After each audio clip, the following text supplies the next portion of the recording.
Udah nih, udah on air. Dah. Ya. Tunggu. Ya. Oke. Udah siap. Let's go. Mbak Cikuy, ayo. Oh iya, oke, sorry. Ayo kita fokus terus lah. Oke, siap. 3, 2, 1, action. Halo gengs, bareng kita di podcast Jamu, Just for Us Gen Z to You. Podcast yang bakal ngomongin hal-hal klasik tapi dikupasnya pakai Gen Z jadi relate sama teman-teman semuanya. Bareng aku Ara. Aku Anya. Cikuy di sini. Dan aku Nopal siap ngebahas topik yang rada pahit kayak jamu tapi bakalan insightful parah. Yes. Nice. Jadi tema kita hari ini tuh tradisi kalah cepat goyahnya Nyonya Menir di tengah inovasi Sido muncul. Sounds deep? Kita tenang aja, kita bahasnya kayak ngobrol biasa aja. Oke, kalau gitu kita langsung aja. Kalau ngomongin tentang jamu guys, pasti tuh banyak gak sih dari kita-kita tuh mikir kayak ini minuman nenek-nenek, minuman kakek-kakek, udah zaman jebot gitu ya minumannya. Padahal kita kadang mikirnya nggak gitu juga nggak sih? Nih ya, ku kasih tahu, zaman dulu itu ada brand Nyonya Menir namanya, tau nggak? Gue tahu. Nah itu brand legend banget karena dia tuh berdiri 1919, bahkan kita masih belum ada guys di dunia ini. Serius, mereka tuh OG-nya jamu di Indonesia. Setuju banget pendapat Cikuy.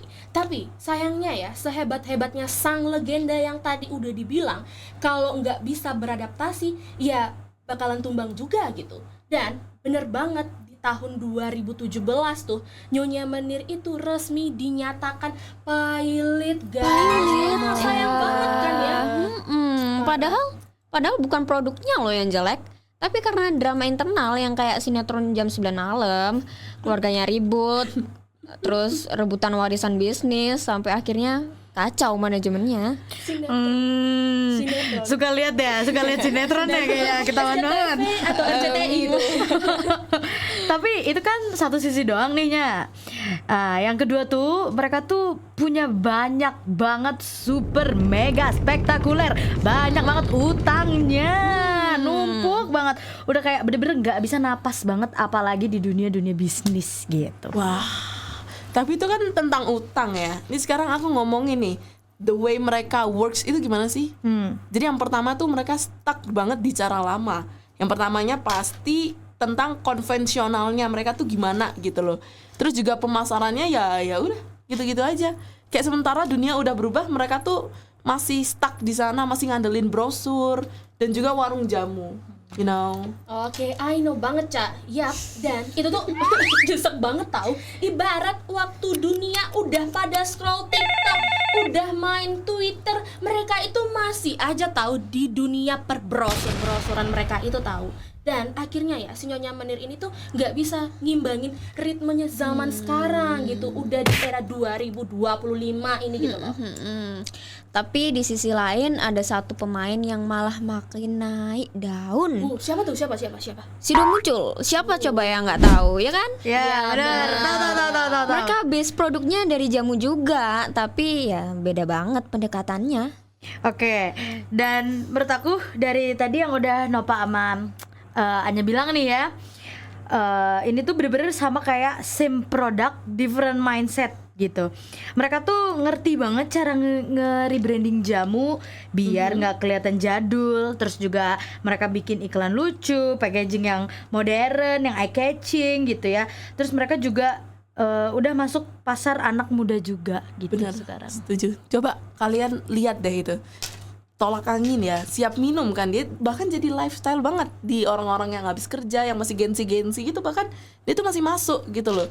Kayak lu masuk angin dikit langsung gue butuh tolak angin bro, gitu gak? Iya, Bener, branding girls itu namanya. Wow, gitu ya.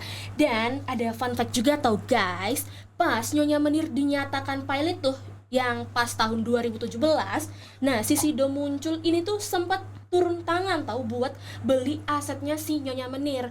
Tapi si Sido muncul itu nggak beli mereknya, Cuman dia itu hanya beli si aset tanah dan bangunan yang dilelang. Tahu nggak berapa? Mau tahu? Berapa? Seharga 21,9 miliar.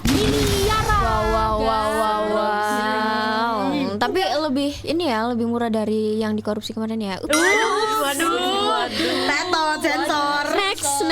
Next. Tapi benar, aku pernah baca dan menurut aku respect move gitu loh. Pak Irwan Hidayat, CEO-nya Sido Muncul bilang kalau tanpa Nyonya Menir industri jamu nggak bakal segede sekarang.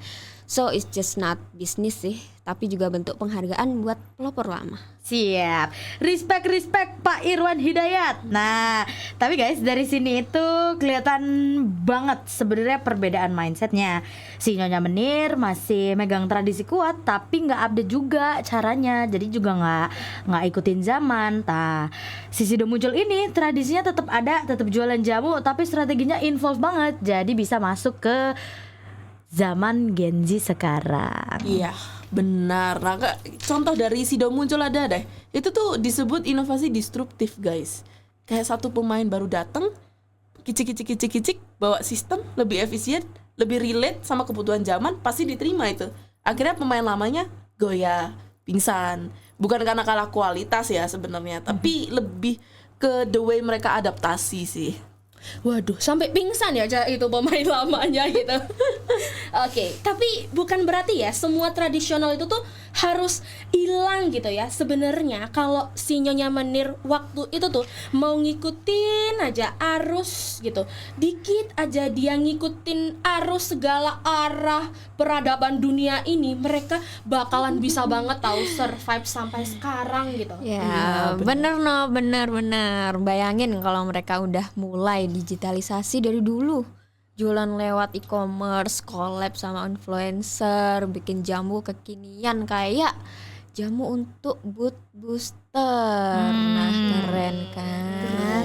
Atau paling nggak kemasan modernnya lebih lagi diimprove, konten-konten lucu di sosmed ya kan, mungkin bisa endorse kita juga.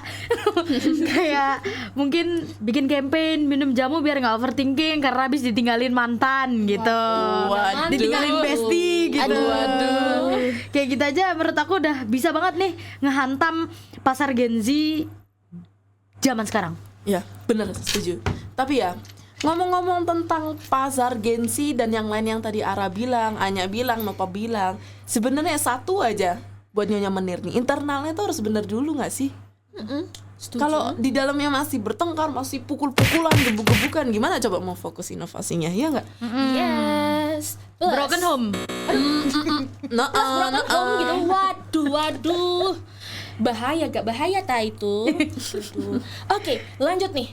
Plus ya, coba aja si Nyonya Menir ini tuh kolaborasi gitu. Karena kolaborasi itu tuh bener-bener penting banget tau. Coba deh kalian bayangin Nyonya Menir X Janji Jiwa gitu. Dengan apa ya, kayak judulnya itu tuh jamu latte edition. Apa enggak? Banyak orang beli gitu. Latte ditambah dengan jamu. Ya enggak, kalian suka enggak? Unik. Belum ada sih. Nah, iya kan, belum ada. Nah, gue yakin sih itu bakalan seviral kayak skincare yang lagi collab dengan artis Koreaan itu, kayak si New Jeans gitu loh. Oh itu mah kita bakal beli. Iya kan, Gen Z soalnya bakalan beli apapun yang dilihat menarik gitu. Bener. Setuju. Jadi guys, pelajarannya jelas ya. Tradisi boleh lama tapi cara mainnya harus baru. Inovasi itu guys bukan berarti ninggalin budaya atau culture, tapi gimana cara bikin budaya itu tuh tetap hidup di era modern. Setuju ya, Sido Muncul tuh sukses karena ngerti pasar, ngerti zaman. Terus juga yang paling penting dia tuh tetap ngehargain akar budaya Indonesia ya. Dan Nyonya Menir meski dia udah jatuh tetap punya warisan besar buat industri jamu di Indonesia. Jadi ingat quote, Apa tuh? yang nggak update ya siap-siap di archive sama waktu. Waduh, udah kayak story Instagram ya.